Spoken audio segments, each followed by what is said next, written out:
तो शुरू करें आज का सेशन।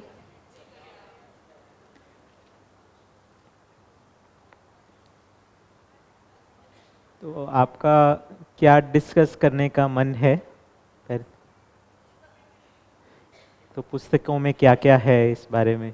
जी बुद्धि के बारे में बात कर रहे थे। जब आपका क्लास सेशन ख़त्म हो गया था तो आपने कॉन्शियंस के बारे में बात करी थी और बताया था कि हाँ दर्शन में हाँ जागृति से पहले बुद्धि में कंटेंट नहीं होता है। तो हाँ। आपने बोला था कि इसको और आप खोलेंगे आज।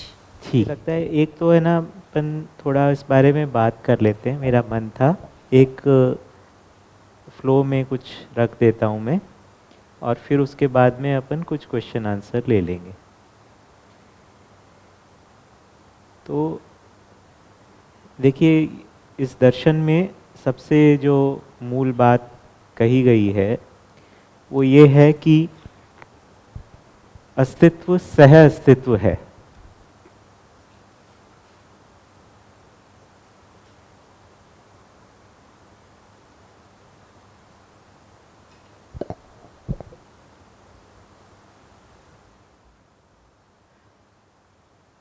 तो दो वास्तविकताएं हैं, एक तो व्यापक सत्ता है और एक प्रकृति है।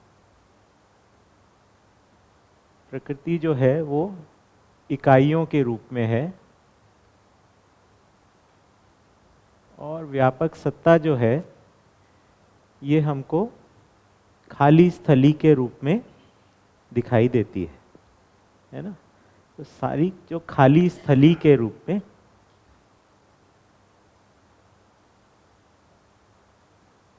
तो इस खाली स्थली में प्रकृति की इकाइयां हमको दिखाई देती हैं ना। तो प्रकृति की इकाइयां जो हैं वो इसमें, इस व्यापक सत्ता में डूबी, भीगी और घिरी है।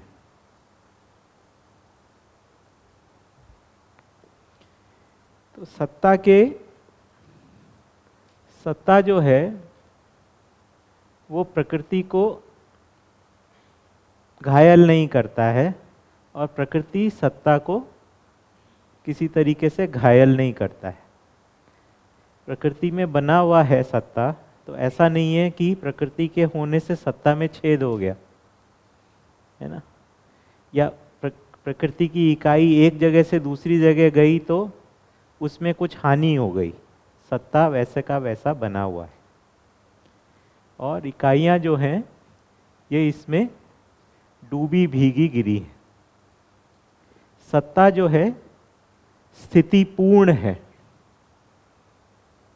इसकी स्थिति जो है पूर्ण स्थिति है, वो यथावत बनी हुई है।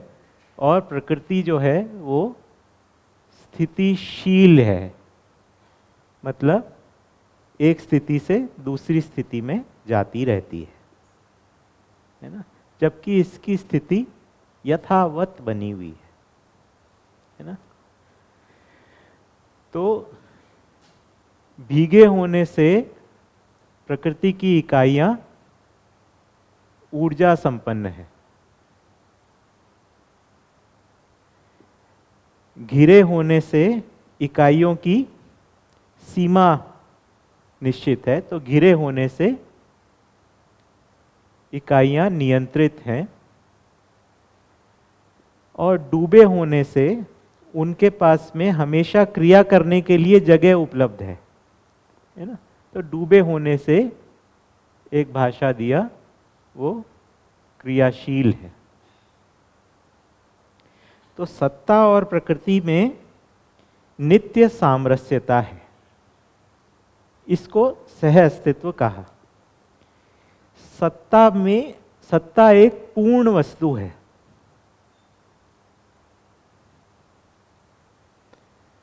पूर्ण में संपृक्त होने के कारण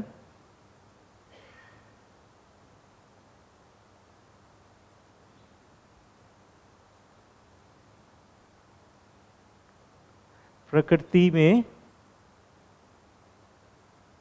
पूर्णता की ओर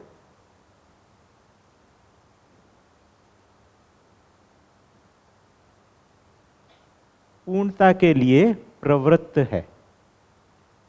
क्या मतलब निकला इसका? कि जैसे गर्भ में शिशु होता है, भ्रूण होता है, तो वो एक गर्भित है, पूर्ण में गर्भित है, तो उससे हर समय उसको पोषण मिल रहा है किसी पूर्ण स्थिति तक पाने के लिए। तो प्रकृति जो है वो पूर्णता के लिए प्रवृत्त है ना। सत्ता अपने आप में पूर्ण ही बना हुआ है। इसके अंदर, इसके गर्भ में प्रकृति है, और प्रकृति जो है वो डूबी भीगी घिरी है। इसमें निरंतर, इसके कारण, क्योंकि सत्ता अपने आप में ऊर्जा है, प्रकृति जो है उसमें ऊर्जा संपन्नता है। ऊर्जा संपन्नता होने के कारण उसमें बल संपन्नता है। बल संपन्नता होने के कारण क्रियाशीलता है। तो ये तर्क यहां पे है। मूल में सत्ता में संपृक्तता से ऊर्जा संपन्नता है, ऊर्जा संपन्नता से बल संपन्नता से है, बल संपन्नता से उसमें क्रियाशीलता है। तो प्रकृति जो है वो उसको चलाने वाला नहीं है, संपृक्त होने के कारण उसमें ताकत है। ताकत होने के कारण अब उसमें क्रियाशीलता है ना। सत्ता से बहकर कुछ प्रकृति के अंदर नहीं आ रहा है। सत्ता में कोई हानि नहीं हो रही है। सत्ता अक्षय स्रोत के रूप में है। प्रकृति जो है वो निरंतर उसके अंदर बनी है। कभी एक पॉइंट ऐसा नहीं था जबकि प्रकृति नहीं थी, कभी ऐसा कोई पॉइंट नहीं था जबकि सत्ता नहीं थी। तो सत्ता में प्रकृति एक प्रकार से स्पंदनशील है, क्रियाशील है। एक उसके अंदर निरंतर क्रिया चल रही है और इस क्रिया में एक पूर्णता की दिशा है, जिसको हम कहेंगे नेचर इज पर्पसफुल। ये क्रियाशीलता जो है ये किसी प्रयोजन के साथ में है, ये कहीं मिलकर किसी लक्ष्य पर पहुंचने चाहती है। ये प्रकृति जो है ये केवल रैंडम एक्शन नहीं है, ये एक प्रयोजनशील क्रियाशीलता है, किसी लक्ष्य पर पहुंचना चाहती है, किसी पूर्णता तक पहुंचना चाहती है। ठीक है। तो अब इस क्रियाशीलता को हम किस स्वरूप में देखेंगे, है ना। अभी तक हम साथ में है ना, सब सिंपल बातें करेंगे। देखिए अपन बहुत इंटेंस सेशन आज दिन भर का रहा है, तो मेरे को लगता है अपन थोड़ी आसान और सिंपल बातें करेंगे, थोड़ा मन को राहत भी मिले। या तो ये मेरा अज्ञान भी कह सकते हैं, बट है ना, पर मुझे लगता है कि थोड़ा अपन आसान आसान बातें करेंगे ताकि एक बार हमको चीज़ें थोड़ा ठीक से सेट हो जाएं। फिर हम अपन डिटेल में जाएंगे तो बहुत कॉम्प्लेक्स को भी अपन जा सकते हैं, पर एक बार सिंपल चीज़ें अपने अंदर ठीक बैठ जाती हैं तो उसके ऊपर कॉम्प्लेक्स को बैठा सकते हैं। ठीक है ना। अब ये जो क्रियाशीलता है, क्रियाशीलता समझ में आती है ना। क्रिया का मतलब क्या है? कोई चीज है, उसके बाद कुछ दूसरी क्रिया हो, कुछ दूसरी स्थिति बन रही है, एक स्थिति से दूसरी स्थिति में जा रही है ना। क्रियाशीलता का मतलब ही है एक स्थिति से दूसरी स्थिति, दूसरी स्थिति से तीसरी स्थिति पर जाते रहना, और स्थिति और एक स्थिति और दूसरी स्थिति के बीच में गति है ना। सिंपल सी भाषा हो गई। स्थिति और गति अविभाज्य है। तो क्रियाशीलता मतलब स्थितिशीलता, स्थितिशीलता का मतलब है स्थिति और गतिशीलता। ठीक। तो ये इस तरीके से हम क्रियाशीलता को पहचान सकते हैं। तो प्रकृति की क्रिया वास्तव में फंडामेंटली कैसी है, इसको अपन देख लेते हैं। तो क्रियाशीलता को बताया श्रम, गति और परिणाम के संयुक्त रूप में सारी क्रियाएं हैं, है ना। इसको अपन थोड़ा सा खोलेंगे तो प्रकृति की इकाइयों में कुछ श्रम है, कुछ गति है और कुछ परिणाम है। श्रम का मतलब क्या है? अभी जो स्थिति है उससे उन्नत यथास्थिति को पाने का प्रयास।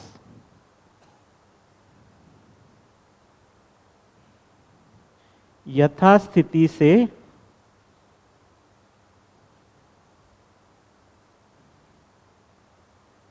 उन्नत यथास्थिति को पाने का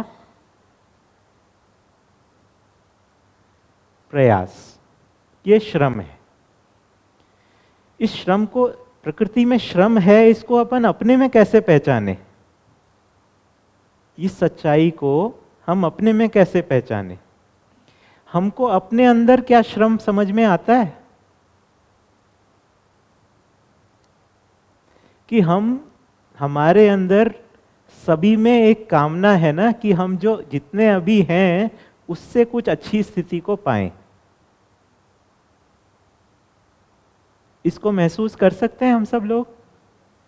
जितना भी हम हैं, कल हमारा आज की तुलना में ज्यादा अच्छा हो, इस कामना के साथ में हम सब बैठे हुए हैं। ये हमारे अंदर श्रम है। ये इस सच्चाई को महसूस कर सकते हैं, क्योंकि ये एक्चुअली हमारी फंडामेंटल रियलिटी है कि हमारे अंदर जो सुख की कामना है वो हमारा श्रम है ना। अब इस अपने को रेफरेंस में रख के देखें और फिर देखें यही चीज एक पत्थर में भी है, एक पेड़ में भी है, एक जीव में भी है और हर मानव में है। हर मानव श्रमशील है, हर जीव श्रमशील है, हर पदार्थ श्रमशील है। उसमें एक अग्रिम, क्योंकि सत्ता में संपृक्त है, इसलिए वो उन्नत यथास्थिति को प्राप्त करने के लिए उसमें श्रम मौजूद है। ये एक फंडामेंटल कॉन्सेप्ट है। तो क्रियाशीलता का मतलब उसमें आगे बढ़ने का श्रम बना हुआ है। आपको भी कम्युनिकेट हो रहा है भैया? है ना? कुछ हो तो आप भी पूछिएगा।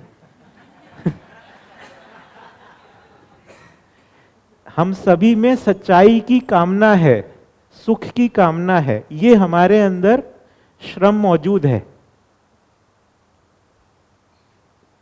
ठीक है। फिर उसके बाद में इससे हम गति करते हैं। गति की दो दिशाएं हैं, है ना। एक है विकास की ओर और एक है ह्रास की ओर।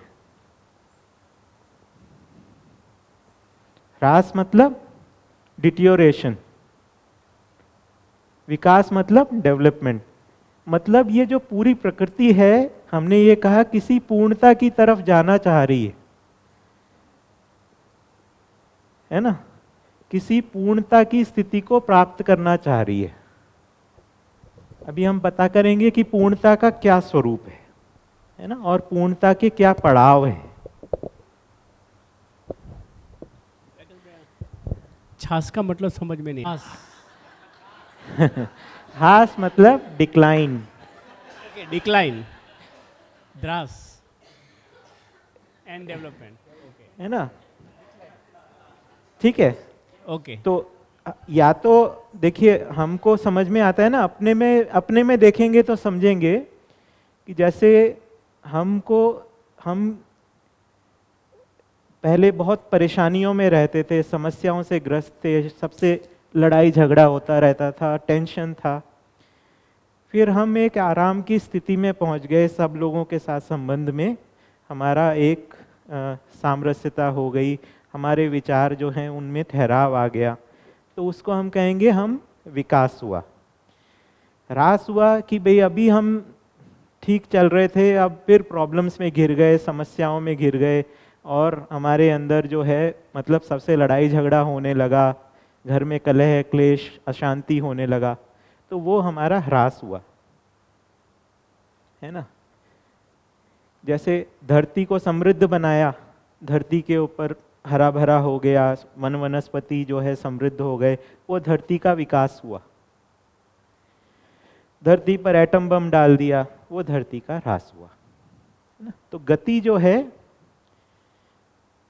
वो या तो उन्नत स्थिति की ओर जब जाते हैं तब वो विकास हुआ, और जो नेगेटिव स्थिति या अवनत स्थिति की ओर जाते हैं तो उसको हम कहेंगे ह्रास हुआ। परिणाम क्या है? यथास्थिति, मतलब इस एग्जिस्टेंस में, इस अस्तित्व में निश्चित यथास्थितियां हैं। क्या मतलब हुआ इसका?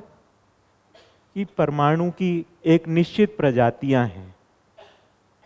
जैसे हम कहें, मान लो 120 प्रकार की प्रजातियां हैं, है ना, और एक गठन पूर्ण प्रकार की प्रजाति है। इससे डिफरेंट प्रजाति नहीं है, मतलब ऐसा नहीं है कि अपन एक डिजाइनर एटम बना सकते हैं, है ना। उसी प्रकार से एक निश्चित प्रकार के वनस्पतियों की प्रजातियां हैं, निश्चित प्रकार के जीवों की वंश परंपराएं हैं, निश्चित प्रकार के मानव का एक नस्ल है ना। तो ये सब एक्चुअली क्या है? प्रकृति की यथास्थितियां हैं, है ना। ये यथास्थिति को हम कहेंगे, सबसे पहली यथास्थिति वो है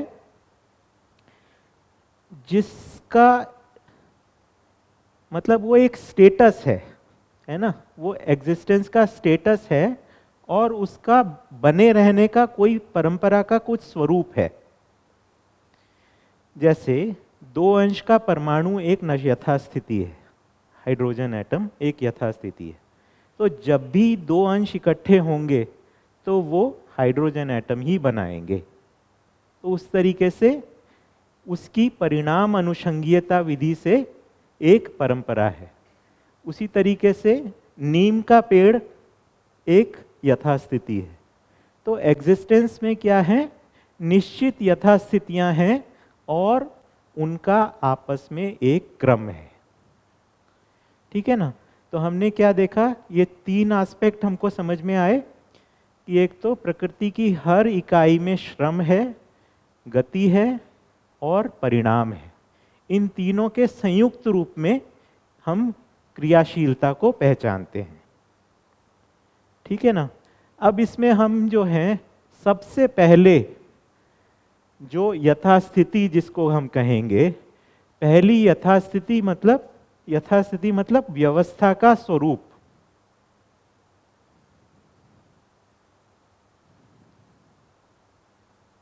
इकाई का व्यवस्था का स्वरूप। तो पहली इकाई क्या है जो कि व्यवस्था का स्वरूप है? तो इसके लिए यह बताया, व्यवस्था का मूल रूप है परमाणु।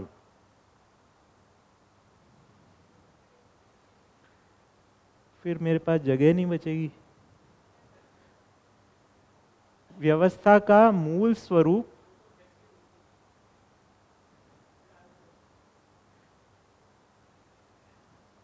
परमाणु है ना। परमाणु से कम में व्यवस्था का स्वरूप नहीं है ना। तो जो पार्टिकल्स हैं उनके अंदर आपस में गठित होकर एक परमाणु बनाने का प्रवृत्ति रहती है। They have an inherent tendency to form an atom. Atom होने के बाद ही वो एक व्यवस्था या यथास्थिति, जिसको हम यथास्थिति कह रहे हैं, वो बनता है। उससे पहले बनता नहीं है है ना। उससे पहले व्यवस्था की उसमें प्रवृत्ति रहती है। तो व्यवस्था का मूल रूप परमाणु है। फिर हमने देखा परमाणुओं की बहुत सारी प्रजातियां हैं, वो सारी एक एक यथास्थिति है ना, और हर एक का एक निश्चित आचरण है ना। तो हर परमाणु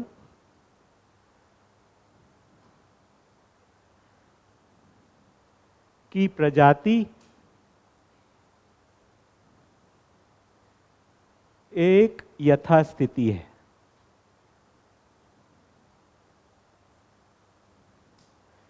जिसका निश्चित आचरण है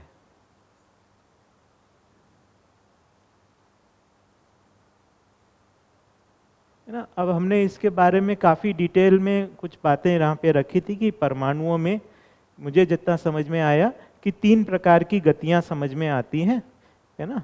वर्तुलात्मक गति, घूर्णन गति और कंपनात्मक गति। तो अभी के डिस्कशन के लिए इतना रखिए, इन 3 गतियों को मिलाकर एक परमाणु है। अच्छा, मूलतः सत्ता में संपृक्त होने से प्रकृति की इकाइयां संपृक्त हैं। संपृक्त होने के कारण प्रकृति पूर्णता की ओर प्रवृत्त है। पूर्णता की ओर प्रवृत्त होने के कारण उसमें उस क्रम में उसमें क्रियाशीलता है। क्रियाशीलता का मतलब श्रम, गति और परिणाम है। श्रम का मतलब अगली यथास्थिति के ऊपर जाने का प्रयास है। गति का मतलब ह्रास या विकास है, और परिणाम जो है वो यथास्थिति है। तो सबसे स्टार्टिंग पॉइंट जो बिल्डिंग ब्लॉक ऑफ नेचर है उसको अपन ने बोला एटम, है ना। अब इसके बाद में प्रकृति में क्योंकि अस्तित्व सहअस्तित्व है, तो परमाणु बन के कहानी खत्म नहीं हो जाती, परमाणु से कहानी शुरू होती है। अस्तित्व के प्रकटन की कहानी परमाणु से शुरू होती है। ये मूल स्वरूप है। अब इसके बाद परमाणु मिलके अणु बनाते हैं। तो प्रकृति में घनीभूत होने की प्रवृत्ति है।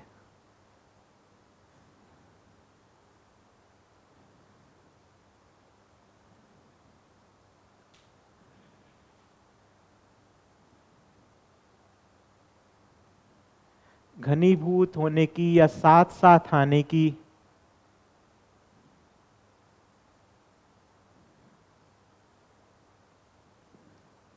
है ना। तो ये जो है मिलके अब ये एटम साथ साथ आते हैं और डेफिनेट कॉम्पोजिशन बनाते हैं, और फिर उनका एक निश्चित आचरण मिलके संयुक्त आचरण बनता है।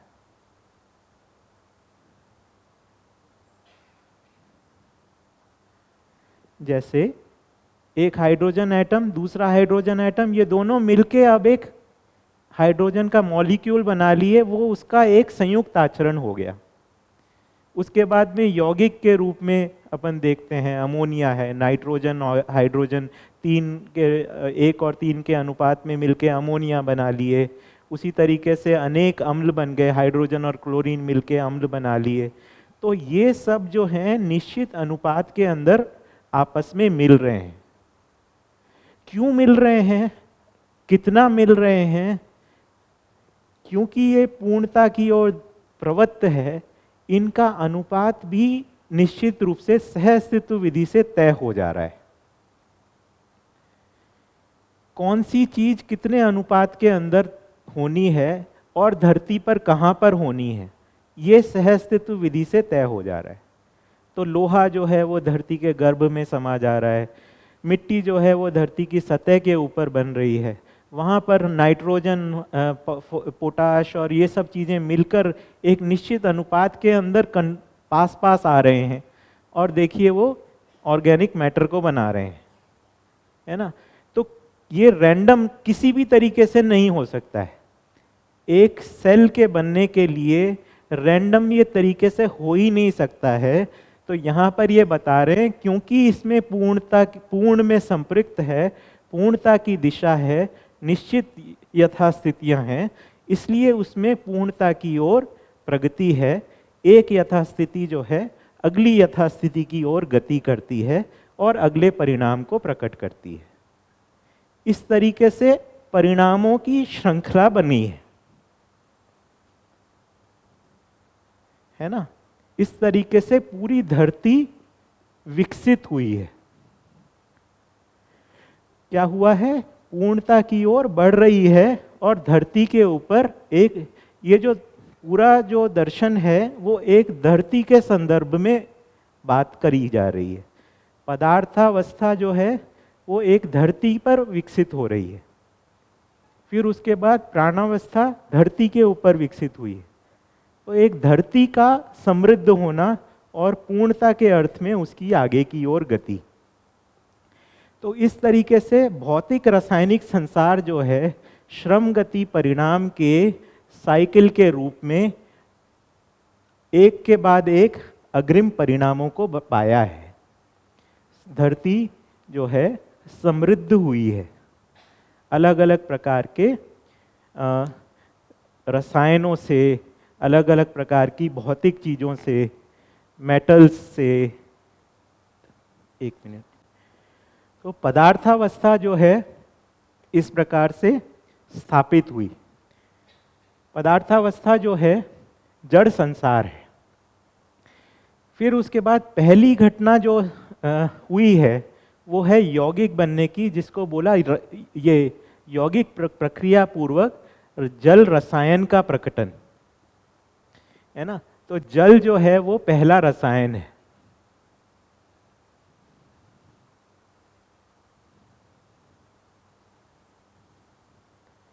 तो दो हाइड्रोजन और एक ऑक्सीजन मिलके जो है अपने अपने आचरण को त्याग के एक नए आचरण को अपना लिए और एक संयुक्त आचरण के रूप में पानी को प्रकट कर दिए। प्यास बुझाने वाली एक इकाई के रूप में प्रकाशित होने लगे।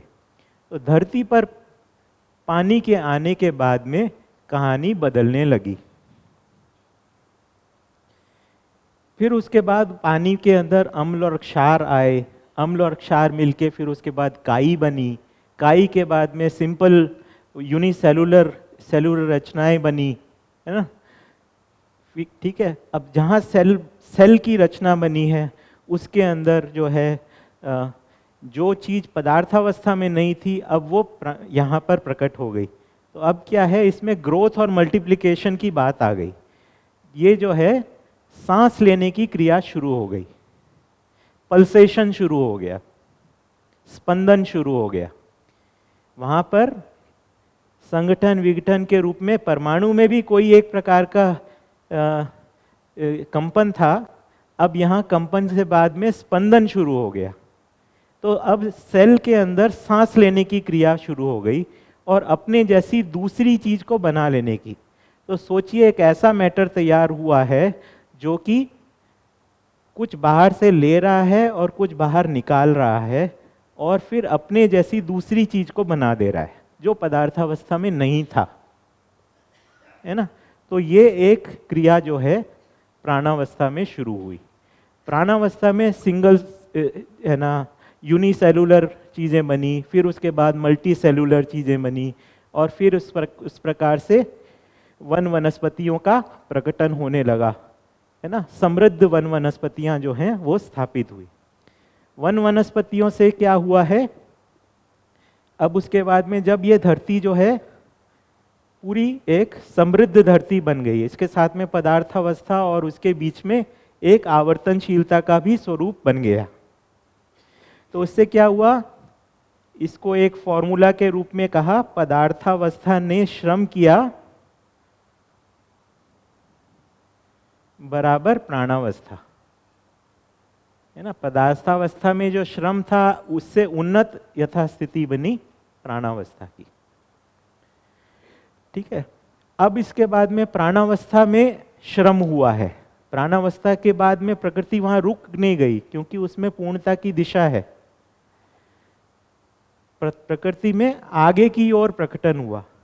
तो जो उसके जो अवशेष हैं वो विघटित होकर फिर उससे स्वेदज संसार का या कीड़े मकोड़ों का प्रकटन हुआ, है ना।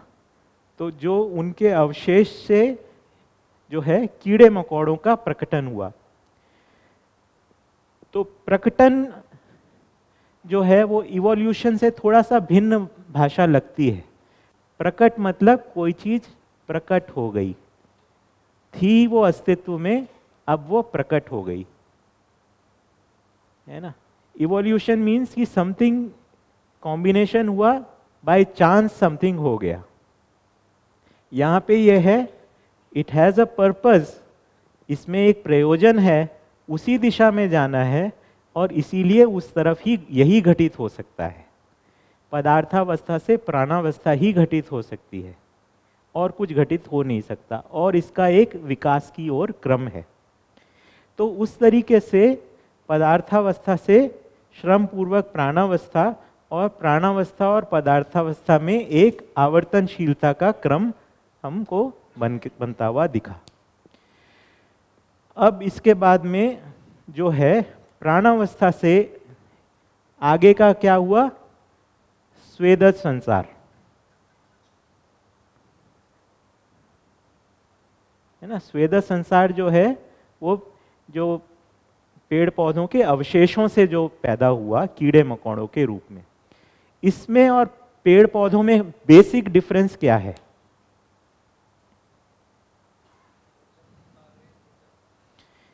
एक बात तो बहुत इंपॉर्टेंट है, ये इसमें एक चल पाने वाली बात हो गई, है ना।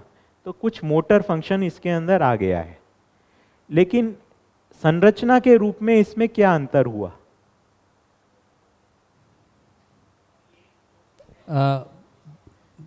बच्चे पैदा बच्चे, हाँ, कुछ मल्टीप्लिकेशन तो उसमें भी था, है ना। यहाँ वहाँ पर भी था, यहाँ पर भी था, ये भी मल्टीप्लिकेशन था, लेकिन इसमें सबसे बेसिक डिफरेंस है, इसमें ब्रेन की शुरुआत हो गई है, ब्रेन की शुरुआत होना, है ना। जबकि पेड़ पौधों में कोई एक सेंट्रल नर्वस सिस्टम नहीं है, ठीक है ना। तो स्वेदज संसार में खास बात ये हुई, यहां से ब्रेन की शुरुआत हो गई। यहां पे जीवन नहीं है, ब्रेन से ऑपरेट कर रहा है ना, ब्रेन से ऑपरेट कर रहा है, और बाकी प्राणावस्था का शरीर रचना है, ठीक है ना। इसको कैटेगरी के अंदर रखेंगे, इसको जीव संसार के रूप में ही, लेकिन ये जीवन रहित जीव है, ठीक। तो इसके अंदर जो है, ये जो स्वेदज संसार में 4 विषयों का प्रकटन हो जाता है। एक क्वेश्चन है, हाँ जी। इसमें आत्मा और बुद्धि का लेवल आता है, और फिर ये वृत्ति चित्त बुद्धि का, ये चित्त वृत्ति का लेवल नहीं होता है उसमें, ऐसा है? अभी तक हम जीवन तक पहुंचे ही नहीं है। नहीं, स्वेदज संसार में जो आपने बताया, स्वेदज संसार में जीवन आया ही नहीं है, सिर्फ केवल ब्रेन से ही चल रहा है। तो मन के मन भी नहीं है, मन जीवन से अलग थोड़ी होगा, है ना। But it is performing choices, जीवन के बिना भी वो कुछ चयन कर रहा है। और अगर ये देखें, ये जो 4 विषय हैं, क्या हैं 4 विषय या 4 इंस्टिंक्ट्स जिनको हम कह सकते हैं? आहार, निद्रा, भय और मैथुन। कीड़े मकोड़े ये चारों क्रियाएं कर लेते हैं, करते हैं कि नहीं, है ना। कुछ खाते हैं, और लाइट कम होती है तो उनको कुछ रेस्ट की भी ज़रूरत होती है, कहीं छुप जाते हैं, और मतलब किसी तरीके से वो भय का भी कुछ प्रदर्शन उनमें होता है, और सेक्स की क्रिया भी उनके अंदर दिखाई देती है, मेटिंग की क्रिया उनके अंदर दिखाई देती है। तो इस तरीके से ये जो 4 विषय हैं, ये एक्चुअली ब्रेन के हैं।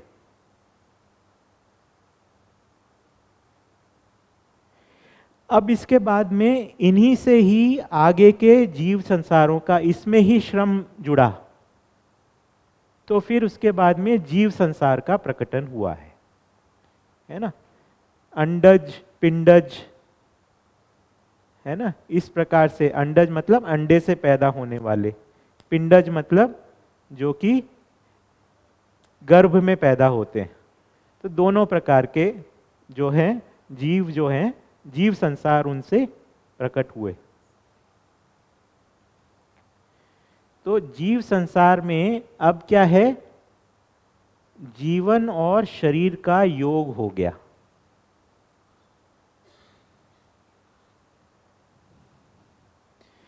तो इसमें और इसमें क्या डिफरेंस रहा, स्वेदज संसार और जीव संसार में क्या डिफरेंस रहा, यहां पे ब्रेन ज्यादा डेवलप हो गया। यहां समृद्ध मेधस है, यहां पर असमृद्ध मेधस है। मेधस मतलब ब्रेन, अनडेवलप्ड ब्रेन है, यहां डेवलप्ड ब्रेन है। जैसे गाय है उसमें डेवलप्ड ब्रेन है, घोड़ा है, शेर है, इन सब में डेवलप्ड ब्रेन है। और काम ये सारा वही सब करते हैं, ब्रेन द्वारा ही संचालित हैं, लेकिन जीवन जो है वो शॉर्ट सर्किट में रहता है। शॉर्ट सर्किट में रहता है मतलब जब भी उसमें ब्रेन से कुछ इंपल्स होता है उसको वो हमेशा यस बोलता है। मतलब शरीर के डिजाइन में के प्रति जीवन समर्पित रहता है, शरीर के हार्मोन्स के प्रति जीवन समर्पित रहता है। भूख लगी तो कुछ ग्लूकोज लेवल डाउन हो गया तो फिर खाने की ओर भागेगा, है ना। कुछ सीजन हुआ, कुछ मेटिंग सीजन हुआ तो फिर वो मेटिंग एक्टिविटी करेगा। तो ये एक्चुअली इसको बोला जीव चेतना। जीव चेतना में शरीर के इंपल्सेस से जीवन काम करता है, जीवन की अपनी मौलिकता उसमें एक्सप्रेस नहीं होती है, ठीक है ना। तो मन का एक तरीके से परावर्तन की क्रिया उसमें काम करती है। मन जो है अपने से ऊपर की क्रियाओं को अभी नहीं पहचानता है। विचार, इच्छा, चित्त, बुद्धि और आत्मा जीवन में रहते हैं पर वो उपेक्षित रहते हैं। ये बात कम्युनिकेट हुई। तो जीवन जो है वो शरीर के वंश के अनुसार काम करता है, इसको बोला वंश अनुषंगीयता। ये कम्युनिकेट हो रहा है ना, बहुत कॉम्प्लेक्स बातें नहीं कर रहे हैं हम, बहुत सिंपल बातें कर रहे हैं, है ना। तो इस तरीके से जीव संसार के अंदर जीने की आशा प्रमाणित हुई।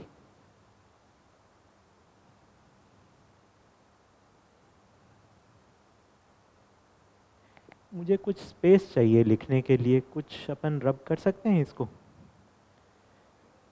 किया था उसमें कोई दिक्कत हो तो बताइए।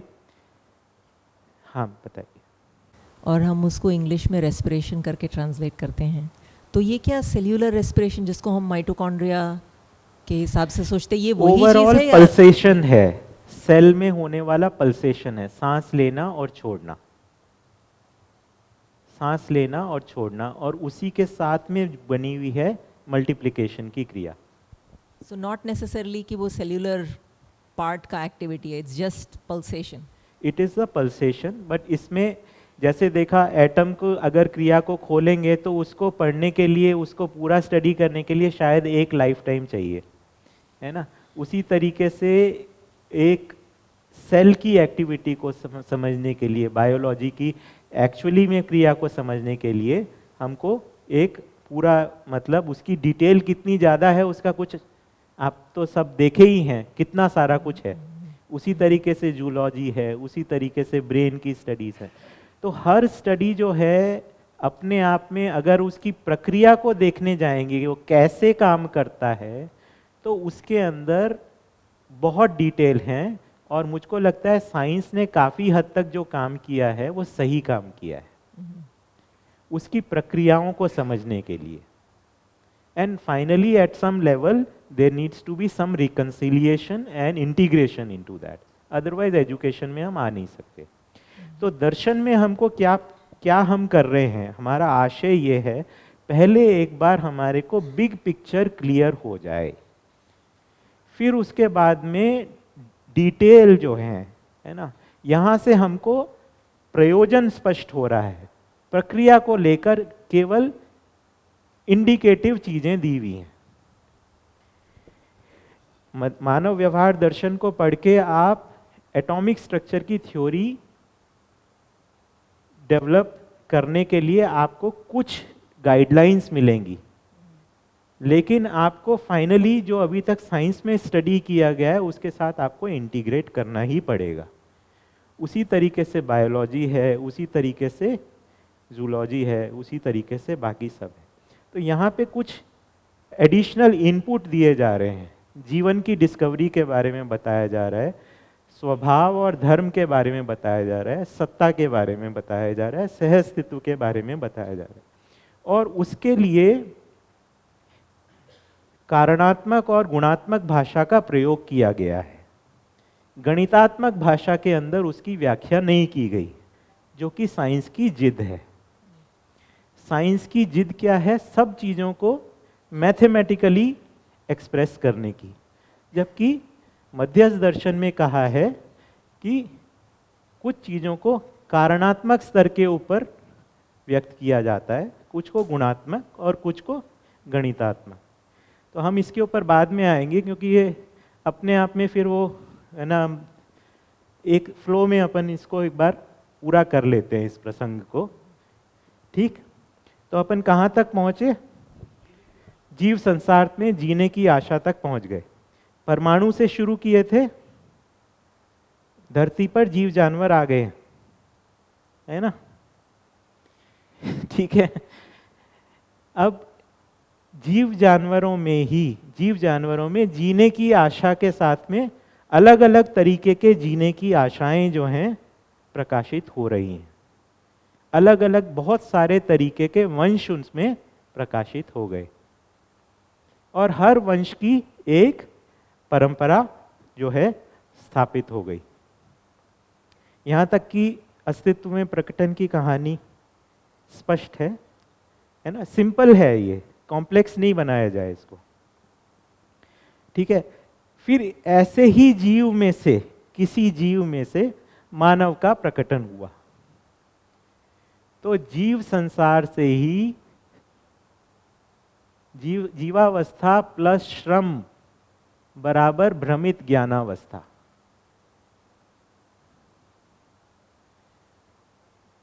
तो जब जीवावस्था समृद्ध हो गई, तब जीवावस्था से ही मानव का प्रकटन हुआ है। इसमें अंतर क्या हुआ? हाँ, मानव की जो है अब केवल जो उसमें मन तंत्रित था, जो है एक्चुअली शरीर तंत्रित था, शरीर भी, मन भी शरीर के लिए समर्पित था। अब इसमें क्या हुआ, अपन यहां पे लिख देते हैं, आत्मा, बुद्धि, चित्त, वृत्ति और मन।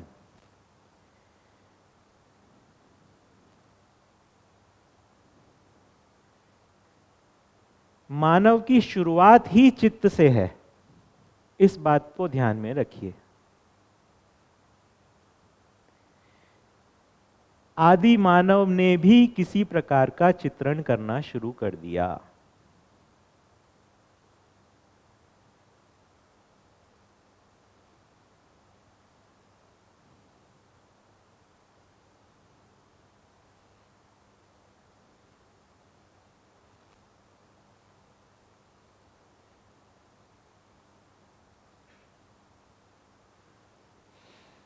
तो इन तीनों के संयुक्त रूप में उसमें कल्पनाशीलता प्रकाशित होने लगी।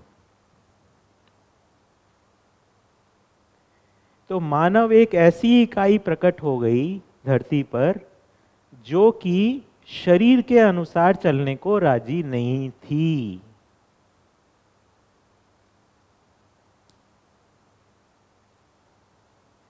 शुरुआत यहीं से ही हुई है।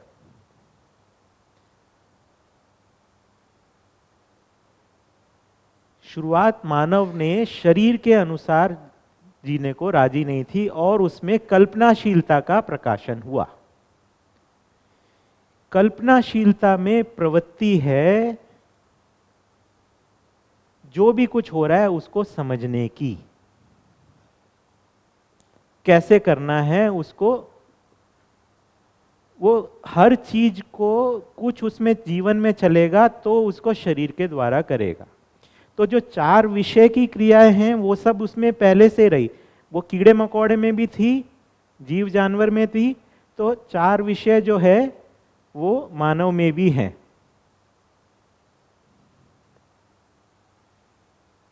चार विषय जो हैं वो मानव में भी हैं, कीड़े मकोड़े में भी हैं, जीव जानवरों में भी हैं।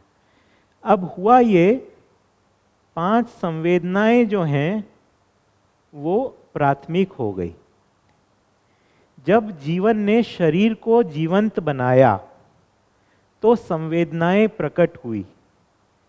संवेदनाएं प्रकट हुई तो संवेदनाओं में अच्छा लगने और बुरा लगने की बात शुरू हो गई।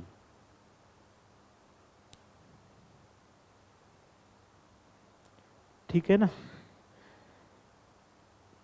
संवेदनाओं में अच्छा लगने और बुरा लगने की बात शुरू हो गई। ये सुख का भास है। तो मानव में ज्ञान को स्पर्श जो है सबसे पहले संवेदना के द्वारा ही किया है। संवेदनाओं की अनुकूलता के लिए विषयों में ढूंढा, क्योंकि विषयों को जानता था।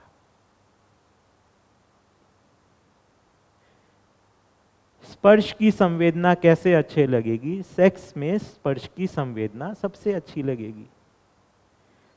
संवेदनाओं में अच्छा लगता है, विषयों में उसको ढूंढने की क्रिया की। जीव जानवरों में भी संवेदनाएं होती हैं, लेकिन वो विषय के में लगे रहते हैं, संवेदनाएं उसमें काम करते हैं। मानव क्या है? संवेदनाओं को राजी रखने के लिए विषयों का उपयोग करता है। जीव जो है विषय कार्य में लगे रहते हैं, उसमें संवेदनाएं उसके लिए काम करते रहते हैं। पर जीव जो हैं संवेदनाओं को राजी करने के लिए सोच विचार नहीं करते।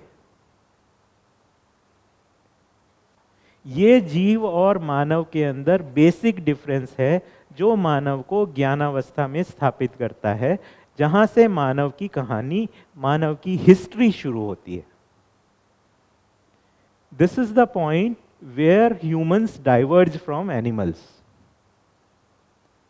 मानव ने संवेदनाओं को या सेंसेशंस को इंस्टिंक्ट्स के ऊपर प्राइमेसी दे दी।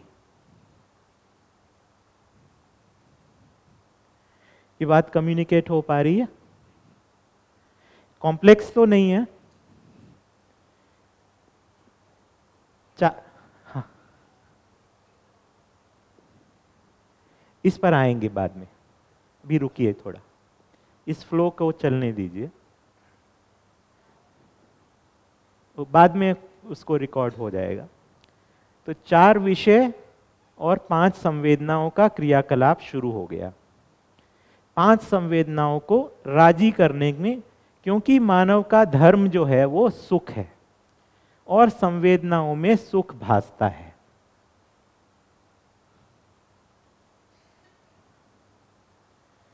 सुख भासता है मतलब सुख जैसा लगता है। 5 संवेदनाएं हैं, शब्द, स्पर्श, रूप, रस, गंध, है ना? 5 सेंसेस जिनको हम कहते हैं। वो 5 सेंसेस में हमको सुख भासता है या सुख जैसा लगता है। लेकिन ये संवेदनाएं क्योंकि शरीर से जुड़ी हुई हैं और शरीर जड़ है, इसलिए ये सुख जो है वो भंगुर है। भंगुर का मतलब क्षणिक है, बाय इसके अंदर टेम्परेरी है, क्योंकि हम कुछ मीठा खाएं, सारे टाइम मीठा खा के अच्छा ही लगता रहे, ऐसा होता नहीं है। कुछ म्यूजिक सुन के अच्छा लगता है, सारे टाइम वही करें, किसी एक सीमा के ऊपर जाके लगता है बहुत हो गया। तो एक जो है ये बेसिक नेचर है कि हमको उसमें सुख भासता तो है, लेकिन उसमें सुख की निरंतरता नहीं हो पाती है। लेकिन होगी कैसे? जैसे आज सोम भैया ने बोला था, संवेदना जो है पूर्णता के अर्थ में वेदना है, यानी इसमें आके हमको पता लगता है कि ये नहीं हो रहा है, ये ब्रेक हो रहा है, तो कहीं और होगा सुख, है ना? ठीक है। फिर इसके बाद में इस तरीके से मानव ने विचार पूर्व करना शुरू किया। धीरे धीरे भाषाएं विकसित हुई, विचार विकसित हुआ, सोचने समझने लगा, जो हो रहा है उसके ऊपर विचार करना शुरू कर दिया, पैटर्न देखने लगा, केवल इंस्टिंक्ट्स के ऊपर जीने के। जैसे आज वो भैया ने बात को रखा कि 10-12 हजार साल पहले जब आपको आदमी ने कृषि करना सीखा तो एक प्रकार के समय मिलने लगा कि अब इसके बाद में थोड़ा कुछ सोच भी सकते हैं, जहाँ पे इसी वजह से हमारी जो सभ्यताएं हैं वो नदियों के किनारे विकसित हुई हैं, जहाँ पर कृषि भी साथ में विकसित हुई। ठीक है, वो एक कभी और बात करेंगे उसके ऊपर। तो इस तरीके से मानव ने विचार करना शुरू किया। अभी एक थोड़ा अपन क्विकली आगे चलते हैं। विचार पूर्वक जो है आदमी ने अलग अलग तरीके से सोचा। एक डायरेक्शन सोच की इस तरह से बनी कि ये संवेदनाएं जो हैं इनको राजी करके बना के रखना, इनको खूब मोटाना, इनको हमेशा खुश रखना, वो जड़ संसार के अंदर ही है, तो जड़ संसार के साथ में हमको सुख का स्रोत है, तो उस प्रकार से भौतिकवाद बना। दूसरा है कि संवेदनाओं में सुख की निरंतरता नहीं है, सुख कहीं और है ना? तो उस तरीके से बना आदर्शवाद। तो आदर्शवाद और भौतिकवाद जो है दो, इसी का उसका मूल यहीं पे ही है। ये जो विचार जो करना शुरू हुआ, ये दो प्रकार से आदमी ने विचार किया।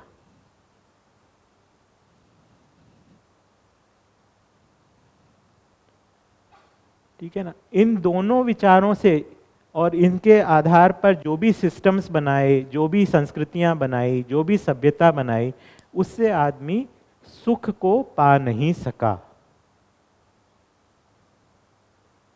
सुख जो है वो अज्ञात रहा या रहस्यमय रहा। सुविधा संग्रह के अंदर यहां फंस गए, क्योंकि जब एक ट्रेंड बन गया कि शरीर को हमें राजी रखना है, संवेदना रखनी है, तो शरीर संवेदनाओं को राजी रखने के लिए हमको निरंतर भोग चाहिए, और भोग करने के लिए हमको संग्रह चाहिए। तो संग्रह और सुविधा, इन दोनों का कॉम्बिनेशन अपने लक्ष्य बन गया। तो उस तरीके से चित्त हमारा संग्रह सुविधा के लक्ष्य को भौतिकवादी विधि से पहचान लिया, और आदर्शवादी विधि से संवेदनाओं में सुख नहीं है, सही कुछ और है, तो ईश्वर की ओर भक्ति और संसार के प्रति विरक्ति। तो इस तरीके से भक्ति विरक्ति वहां पर लक्ष्य बना आदर्शवादी विधि से, और सुविधा संग्रह भौतिकवादी विधि से लक्ष्य बना। भक्ति विरक्ति जो है ये सुख को पा नहीं पाया, सुख को अध्ययन गम्य करा नहीं पाया। अंत में इसकी स्थिति जो है जाके समाधि पर पहुंची, जो कि सुख दुख से परे की स्थिति है, उसमें समाधान नहीं मिला। भौतिकवादी विधि में जो है सुख जो है संवेदनाओं में ही ढूंढा, उसमें क्षणिक सुख के ओर ही भागे, उसमें भी किसी को तृप्ति नहीं मिली, बल्कि धरती की बलि चढ़ाई गई, और हम जो है प्रदूषण और हर तरीके के संघर्ष, युद्ध आदि के अंदर पहुंच गए, जो अभी हो रहा है। तो अभी देखें तो अधिकांश रूप से धरती जो है वो भौतिकवाद की चपेट में है और संग्रह सुविधा को सभी ने लक्ष्य बना लिया है, ठीक है ना। अब ये एक विचार जो आया जिसको हम कह रहे हैं मध्यस्थ दर्शन सह अस्तित्ववाद का विचार, उसमें उससे आगे की ओर गति, मानव के इतिहास में आगे की ओर गति की बात की जा रही है। इससे कहा कि इससे मानव में अगर बुद्धि और आत्मा की सक्रियता हो जाती है, यानी कि अगर मन, वृत्ति और चित्त जो है जागृति के अनुरूप अलाइन हो जाता है, तो आत्मा और बुद्धि की सक्रियता प्रमाणित होने लगती है, जिसको कहा क्रियापूर्णता। इससे पहले मैं स्टेप भूल गया था कि परमाणु में भी एक विकास होता है जिससे गठन पूर्णता, जीवन जो है वो एक पड़ाव है। गठन पूर्णता मतलब परमाणु में एक ऐसी स्थिति आ जाए जबकि उसमें प्रस्थापन और विस्थापन शून्य हो जाए और वो अमर हो जाए, यानी इसको बोला परिणाम का अमरत्व।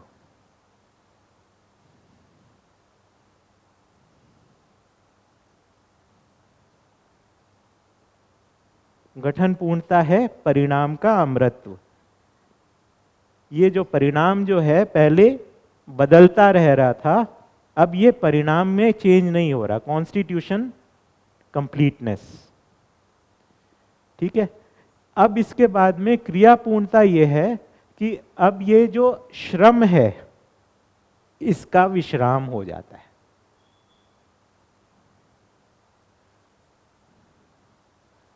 यानी हमारे अंदर जो अभी हम पहचान सक रहे हैं ना ड्राइव, कि कहीं हमारे अंदर जो पाना चाह रहे हैं वो पूरा हो नहीं रहा है, प्रयास के बाद में भी हम में कुछ कसर रह जा रही है। एक ऐसी स्थिति आ जाए कि जो हम प्रयास कर रहे हैं उसी के अनुसार वैसे ही रिजल्ट्स आ रहे हैं या उसी के अनुरूप रिजल्ट्स आ रहे हैं, उसको हम कहेंगे श्रम का विश्राम या क्रियापूर्णता। इसी को कहा अनुभव मूलक विधि से जीना। फिर उसके बाद में अगली स्थिति है कि ऐसे अनुभव को दूसरे में अंतरित कर देना, यानी कि अपना संस्कार परंपरा के रूप में स्थापित कर देना। उसको कहा आचरण पूर्णता, यानी जो अनुभव में आया अब वो जीने में आकर परंपरा के रूप में प्रमाण हो गया, तो इसको बोला गति का गंतव्य।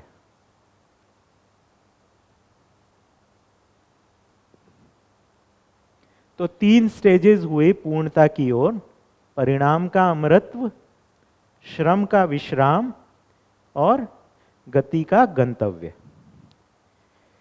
परिणाम का अमरत्व हुआ जीवन पद, श्रम का विश्राम हुआ अनुभव संपन्नता और गति का गंतव्य हुआ दिव्य पद या आचरण पूर्णता या अखंड समाज सार्वभौम व्यवस्था रूप में प्रमाण, यानी संस्कार अनुषंगीयता का प्रमाण।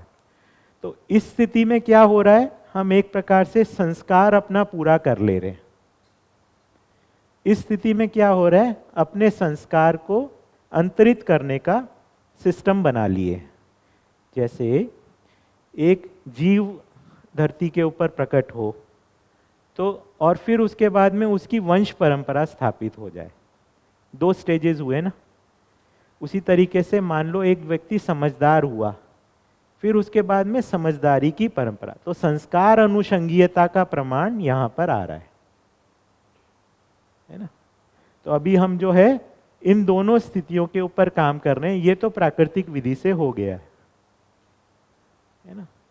तो ये पूर्णता की ओर बेसिकली प्रकृति का यात्रा है, जो अस्तित्व में अस्तित्व के सह अस्तित्व के रूप में, जैसे सोम भैया ने इस बात को कहा कि ये जो सह अस्तित्व का प्रतिरूप जो है यहां जाके पूरा हो रहा है। मानव जो है अब सह अस्तित्व को पूरे तरीके से प्रकाशित कर पा रहा है। इससे पहले जो है उसकी आंशिकता में उसका प्रकाशन हो रहा है। पदार्थावस्था भी सह अस्तित्व को प्रकाशित कर रहा है, लेकिन जिन आयामों में मानव सह अस्तित्व को प्रकाशित कर रहा है उसकी तुलना में पदार्थावस्था उसकी आंशिकता में है ना। तो कोई भी चीज की पूर्णता से उससे पीछे का बेसिकली हम स्टेप्स बनाते हैं।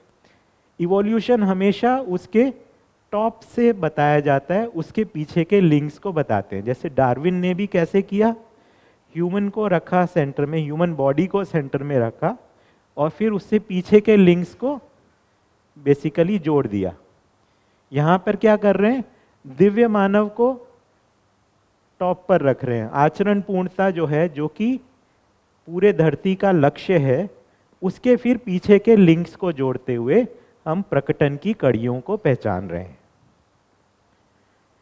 ठीक है ना। तो सत्ता यथावत बना है, प्रकृति के अंदर विकास हो रहा है।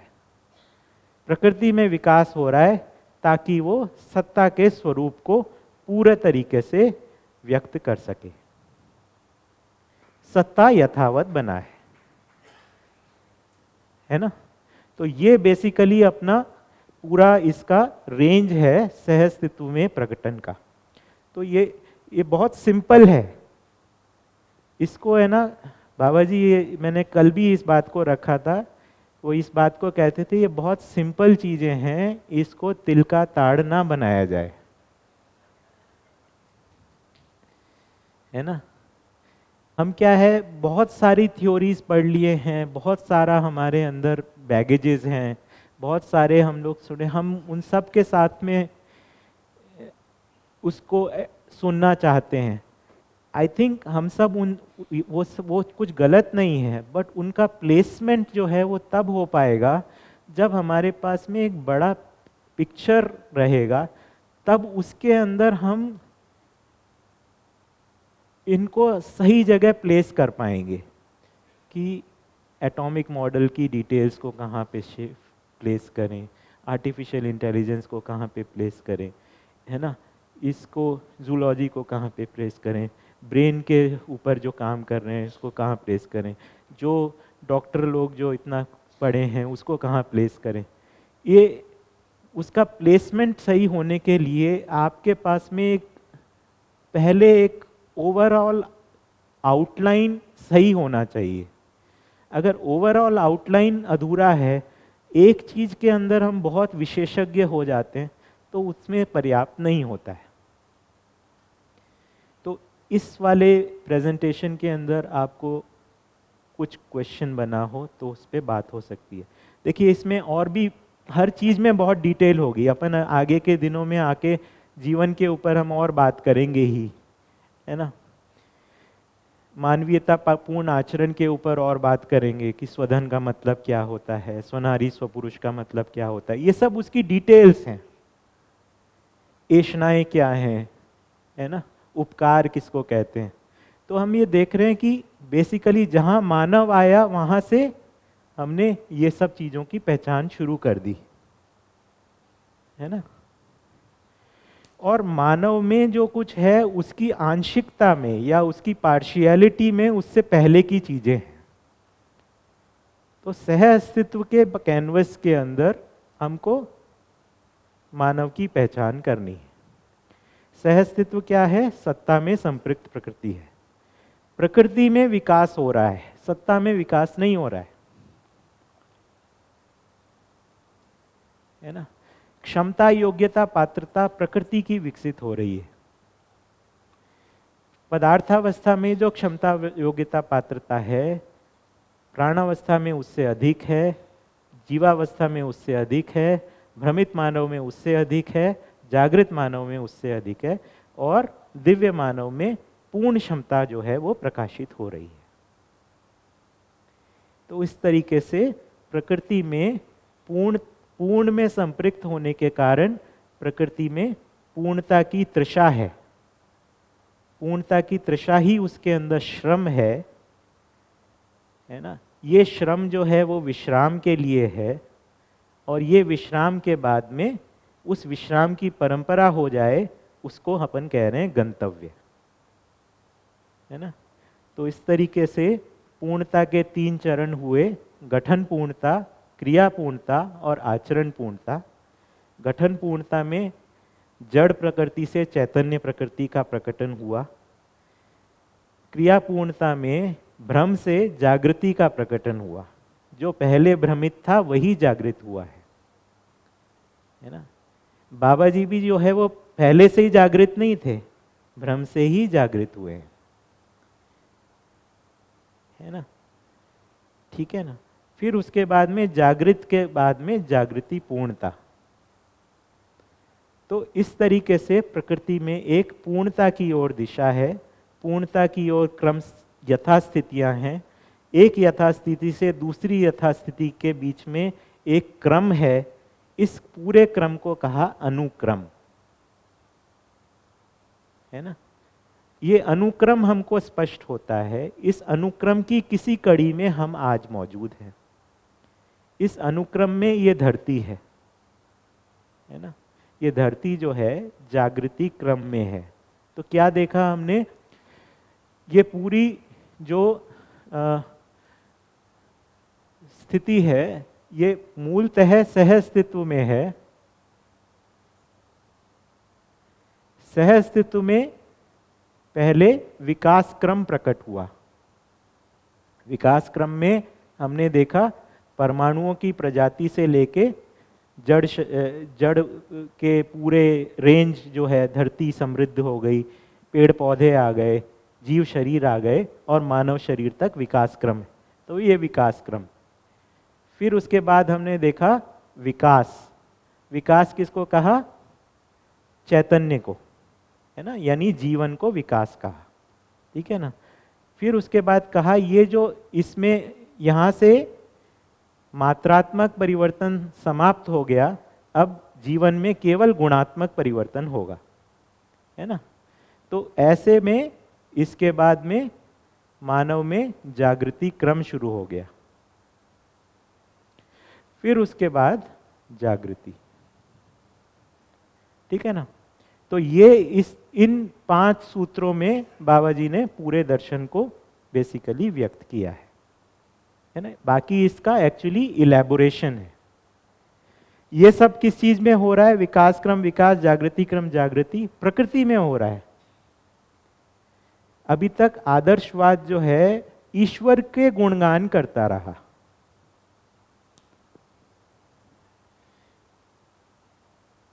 यहां पे कहा ईश्वर साम्य सत्ता के रूप में मौजूद है, प्रकृति में विकास हो रहा है, प्रकृति में पूर्णता की ओर दिशा है और पूर्णता की ओर क्रम है। हम प्रकृति के अंश हैं, है ना, और व्यापक सत्ता में डूबे भीगे गिरे हैं, उसको हम अनुभव कर सकते हैं। इसमें अगर कोई क्वेश्चन बनता हो तो पहले अपन उस पर ले लेते हैं। बस समय तो थोड़ा हो गया, शायद 5-10 मिनट। ओके।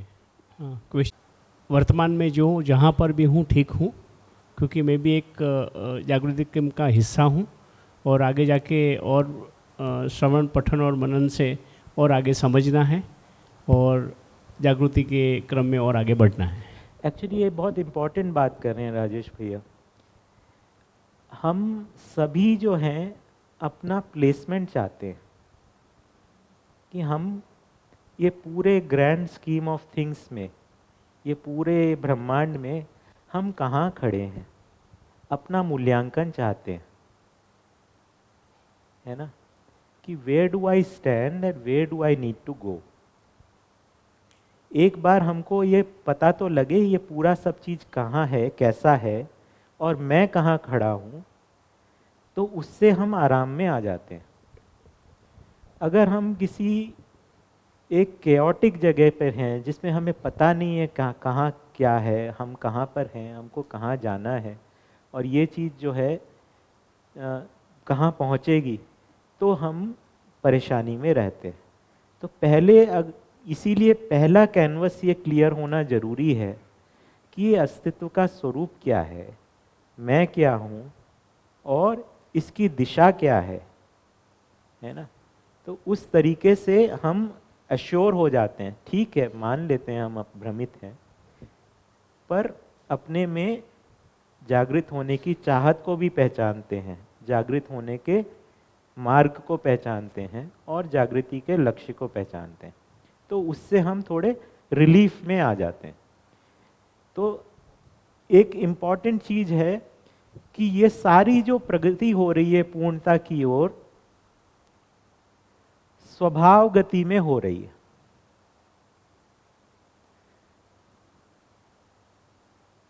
तो एक सूत्र है, कोई भी इकाई अपने स्वभाव गति में विकास को प्राप्त करती है और आवेशित गति में ह्रास को प्राप्त करती है ना?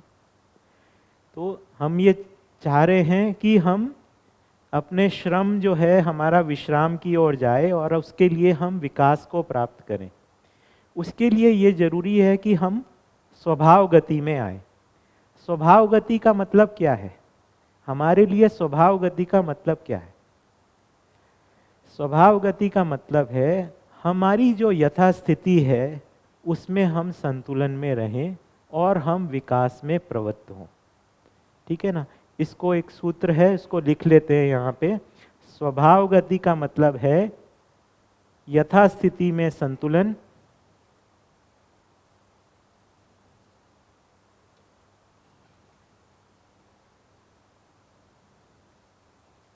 विकास में प्रवृत्ति।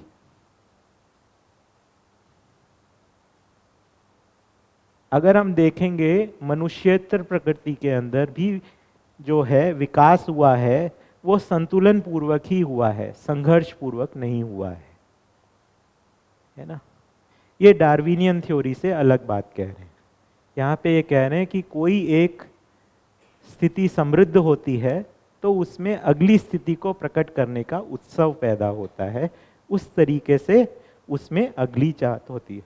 तो हम जो हैं जिस भी स्थिति में हैं, अपने परिवार में हैं, जहाँ भी नौकरी कर रहे हैं या हाउसवाइफ हैं या कुछ भी हम काम कर रहे हैं, पहले वहाँ पर संतुलन की स्थिति को प्राप्त करें और साथ में अपने विकास के लिए मार्ग को प्रशस्त करें। विकास किस प्रकार से होगा? मानव का विकास जो है ज्ञान पूर्वक हो गया, अध्ययन पूर्वक होगा, है ना। तो ऐसे वातावरण को बनाना अपने लिए, ऐसी संभावनाओं का बनाना जिससे हम अपने अध्ययन को जो है सुरक्षित कर सके। तो ये विकास में प्रवृत्ति और यथास्थिति में संतुलन, यानी हम जो कर रहे हैं परिवार में हैं उसको हम खतरे में ले आए, नौकरी छोड़ दिए, सब कुछ को सड़क पर आ गए, है ना, घर से निकल गए, उससे कुछ नहीं होगा, है ना। असंतुलन की स्थिति में आएंगे।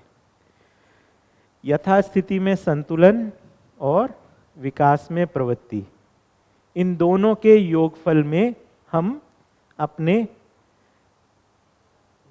स्वभाव गति पूर्वक विकास, अगले श्रम गति परिणाम में अग्रे परिणाम को प्राप्त कर सकते हैं। हमारा अगला पड़ाव क्या है? श्रम का विश्राम, है ना, प्रवृत्ति।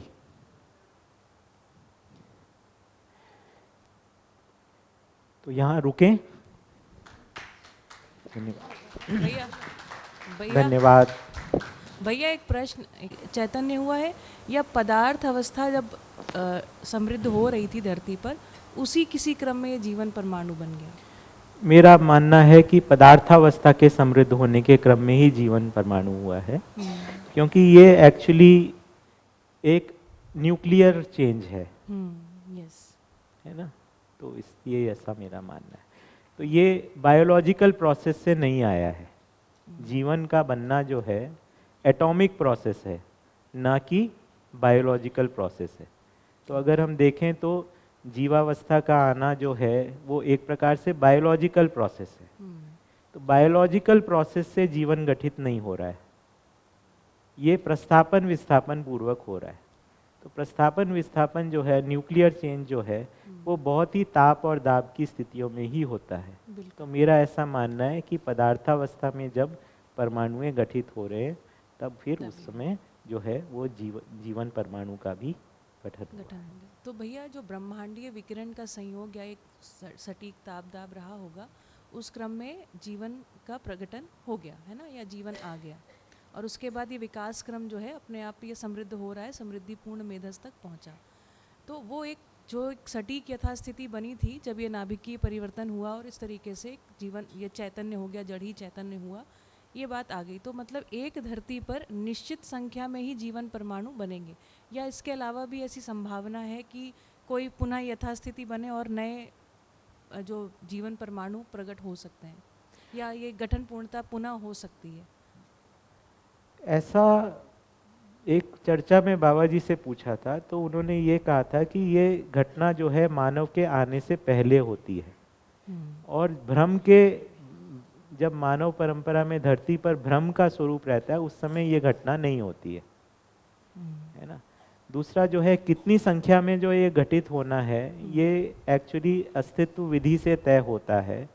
तो अस्तित्व में आवश्यकता के अनुसार उपलब्धि है ना।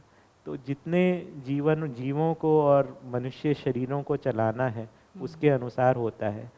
तो सामान्य रूप से हम ये मान सकते हैं कि एक प्लेनेट के ऊपर जितने जो जीवन की आवश्यकता है वो उसी के द्रव्य से बने हैं, लेकिन संभावना के रूप में ऐसे जीवन भी हो सकते हैं जो दूसरे प्लेनेट के ऊपर भी बने हो।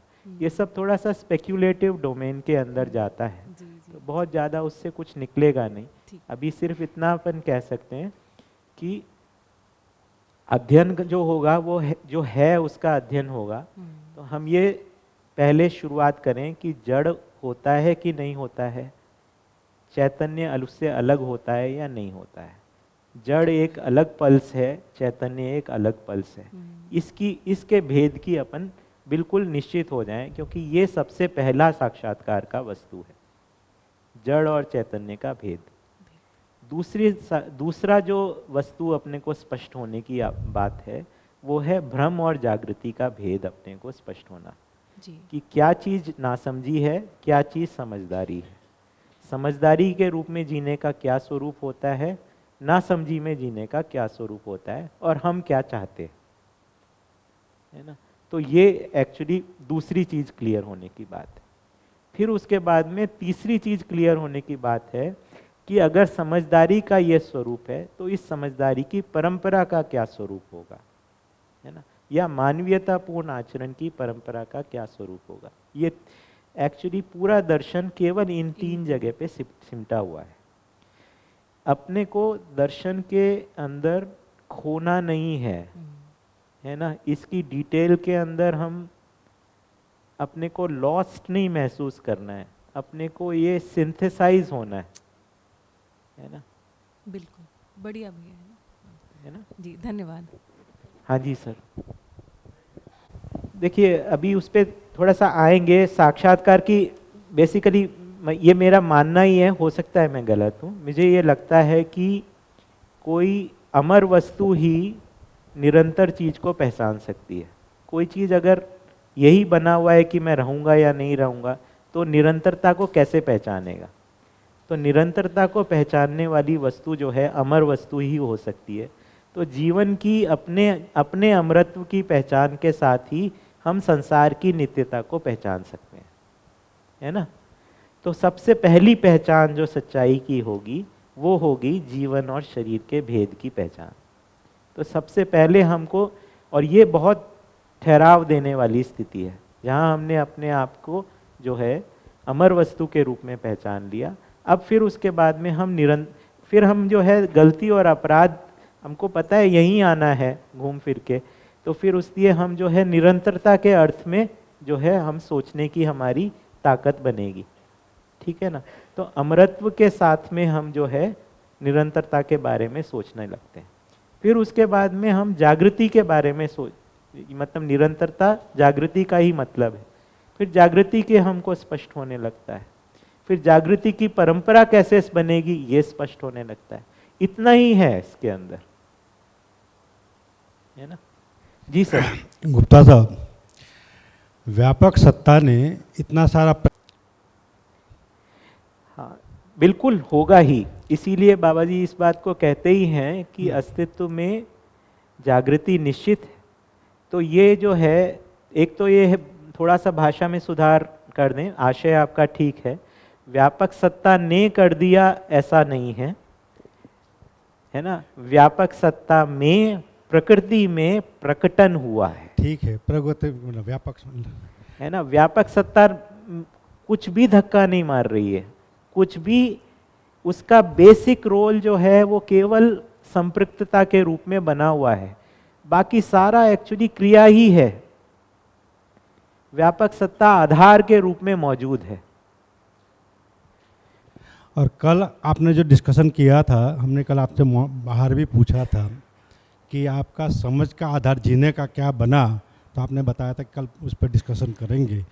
आज भी लगता है थोड़ा समय पूरा हो गया है, तो अभी देखिए इतना ही है कि समझ के, अभी हम लोग भी समझने के लिए ही काम कर रहे हैं, और बेसिक सूत्र जो पकड़े हैं वो यही पकड़े हैं। यथास्थिति में अपने संतुलन को बनाना, जो अपने कर्तव्य दायित्व अभी के संसार में मिले हैं उनको पूरा करते हुए आगे के विकास के लिए अपना वातावरण बनाना, उन परिस्थितियों को बनाना। उसी के लिए हर एक की मेरे ख्याल से अपनी अपनी आयु, अपनी अपनी परिस्थिति रहेगी, अपनी अपनी यथास्थिति रहेगी, उसमें बैलेंस का मतलब अलग अलग होगा। जैसे हमारी माता जी हैं, 83 इयर्स हैं, अभी उनको सेवा की लगती है, उनकी कुछ प्रवृत्तियां हैं, उनका कुछ वो है, उसके साथ में हम कुछ बैलेंस बनाकर चल रहे हैं, है ना। साथ ही में अपने विकास के लिए ऐसी जगह पर आना चाहते हैं जहाँ पे हम कुछ बेसिकली समझ सकें, कुछ योगदान कर सकें, वो हमको लगता है हमारी विकास में प्रवृत्ति है ना।